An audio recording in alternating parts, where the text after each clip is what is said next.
Täna tähistame Mõisakülas Viljandimaal Eesti Vabariigi taasiseseisvumispäeva.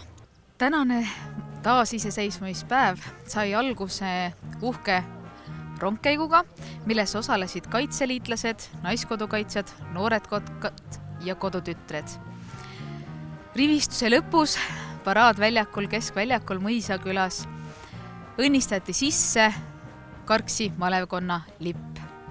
Kolmainu Jumala Isa ja Poja ja Püha Vaimu nimel. Aamen.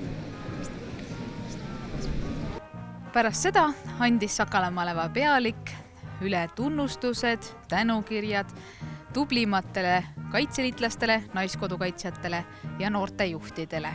Kui rivistus läbi, olid uhked demo esinemised, väga uhke ja atraktiivse esinemise tegid meile politsei eriüksuslased, kui peatasid kinni auto, võtsid sealt pahalased välja.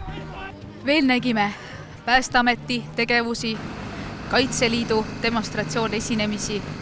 Naiskodukaitse korraldas huvitava orienteerumismängu oma mobiilirakenduse Ole valmis põhjal. Ja väga palju muud toredat siin väljakul täna aset leidis. Ja aasta pärast siis 20. augustil taasiseseisvuspäeval näeme uuesti uues kohas ja uute tegevustega.